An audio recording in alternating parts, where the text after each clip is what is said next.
All right, welcome to The Explainer. Today we are diving into a high-level clinical systems audit that's going to completely rewire how you, as a high-achieving operator, view the whole concept of independence. Look, if you've been optimizing your life, building your empire, and striving for absolute sovereignty, you might actually be carrying a fatal design flaw in your architecture without even knowing it. So we're going to strip away the hyper-individualistic illusions of the modern optimizer. We're going to look at the brutal, unyielding reality of human interdependence, not as a weakness, but as your absolute ultimate strategic fortification. So picture this visceral scenario for a second. Imagine the prime minister of a major nation. We're talking maximum clearance, massive capital, absolute authority. Literally the ultimate alpha, right? But the very second this person gets wheeled into an operating room and that anesthesia hits, what actually happens? In an instant, all that absolute power completely evaporates into helpless dependency.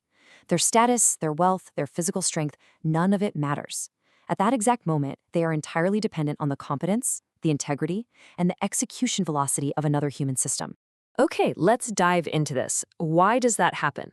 Well, because this scenario isn't some random fluke. It's not an exception to the rule. It's actually the unyielding law of human biology, a concept we call the physics of the knife. You see, vulnerability isn't a setting you can just toggle off through sheer willpower or extreme biohacking. It's a hardwired parameter of simply possessing a human biological container. To achieve true sovereignty, we have got to stop denying this reality and start managing it. To patch this fatal flaw of hyper-isolation, we'll move through a strict four-part agenda today. 1. The alpha illusion. 2. The self-made myth. 3. The herd versus the sovereign network. And finally, 4. The sovereignty protocol. Starting with Section 1, the alpha illusion and the physics of the knife. Now, we really need to explicitly target the egoic theater of the lone wolf operator. You know the type, right? The amateur biohacker or the corporate grinder who thinks trusting no one and doing literally everything themselves is the absolute peak of strength. But consider this core biological equation. Human capacity equals highly optimized software multiplied by fragile biological hardware. You can spend decades upgrading your software, your mental models, your business acumen, your incredible discipline, but it is always running on fragile biological hardware. So the absolutely crucial takeaway here is this. Your heavy iron stats at the gym and your massive financial runway, they mean absolutely nothing when that hardware inevitably fails. Because if one side of this multiplication equation drops to zero, the whole capacity drops to zero. Let's compare these two distinct network architectures. Up top, we have the illusion extreme isolation leads to a single node vulnerability, which inevitably results in a total system crash. I mean, in network architecture, a single node system is literally the easiest thing to destroy. A black swan event hits, say, a severe injury or a metabolic crisis, and it wipes the isolated operator out completely. Now contrast that with the bottom pipeline. Radical vulnerability acceptance leads to elite collaboration, which results in antifragile fortification. That's a decentralized, redundant system. When one node goes down, the network absorbs the shock and just keeps functioning. Moving to Section 2, the self-made myth, deconstructing the malware. We have got to systematically deconstruct the malware running in the heads of so many high achievers today. This whole concept of the self-made man, it's a counterfeit marketing myth. It's basically a psychological pacifier designed to flatter the human ego, and honestly, it's time we completely uninstall it. Everyone needs help and support. No one is self-made. We need others because we are all vulnerable. Admitting you aren't self-made is definitely not a confession of weakness. It's actually an act of high-level data verification. It's looking at the reality of your operational matrix with cold, hard objectivity so you can stop wasting your energy defending a super fragile facade.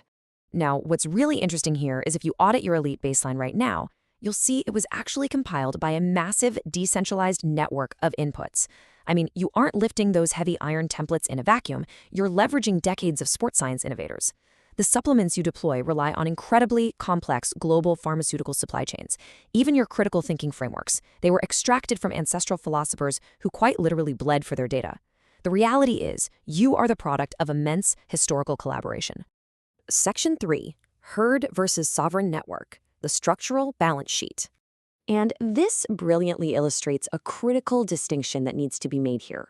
Recognizing your biological vulnerability and your need for connection does not sentence you to joining the conforming crowd.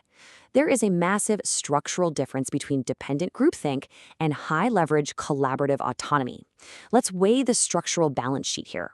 For connection basis, the herd relies on proximity and just mutually validating bad habits, while the sovereign network relies on the mutual extraction of value, shared execution, and highly complementary skill sets. How about vulnerability? While the herd hides flaws through superficial posturing and gaslighting, but the sovereign network operates on radical transparency, spotting a vulnerability in a peer's perimeter and instantly deploying resources to patch it. Finally, system resilience. If the central narrative changes, the herd simply folds and complies. But the sovereign network? If one node goes under the knife, the decentralized perimeter is totally covered, keeping the network's trajectory utterly unkillable. Which brings us to Section 4, the Sovereignty Protocol, patching the system. All right, let's shift out of clinical theory and get into tactical execution. We need to look at the actual system required to weaponize your vulnerability. The Sovereignty Protocol is a very straightforward three-step operational mandate necessary to actively restructure your network mechanics. We have Step 1, the Vulnerability Penetration Audit. Step 2, curating your operating theater alliance. And Step 3, training the interdependent prince. Let's break these down one by one. Step 1 is the Vulnerability Penetration Audit. You've got to stop pretending your system is flawless. You need to sit down in total isolation and map out the exact coordinates of your single node failures. Be a ruthless security auditor of your own life. You have to ask yourself the really hard questions. If I am physically incapacitated tomorrow, does my entire financial runway collapse? If my cognitive focus redlines from burnout, who exactly stands guard over my organizational perimeter? You just have to accept that you cannot patch these gaping holes through isolated effort alone. Moving to Step 2, this is where you curate your operating theater alliance. Look closely at the nodes within your current network. You are looking for the select few people who possess the raw spine, the clinical competence, and the unyielding alignment to handle your life when you are, metaphorically speaking, under the knife. You need to explicitly trade root access control with these individuals. You look them in the eye and say, hey, if my system takes a hit, you have the clearance to step in and execute the code. And if your perimeter takes a strike, I am your shield. Finally, Step 3, train the interdependent prince. You must inject this unsugar-coated evolutionary architecture straight into your son's training blueprint, or honestly, whatever lineage you're building. Do not raise a bitter lone wolf who thinks asking for help is somehow a defeat, but equally, do not let them slide into the soft compliance of the crowd. You have to teach them the middle path of the sovereign commander, someone who builds a tight circle of elite, unyielding brothers who match their exact frequency. I want you to consider this final, unifying mandate. When you are strong, you carry them. When your hardware fails, they carry you. That is how a lineage becomes immortal. This completely strips away the last traces of egoic delusion from your optimization journey. You stop posturing like some fragile god terrified of exposure, and you just accept your human constraints with absolute calm. You weaponize that vulnerability to build an unkillable, decentralized network. So I want to leave you with a provocative thought today. Where exactly is the single node failure in your matrix? Don't wait for a black swan event to find out the hard way. Execute a systems audit of your life today. Stop playing the fragile lone wolf. Find your operating theater alliance and build a truly resilient, anti-fragile framework. Start building your sovereign matrix right now.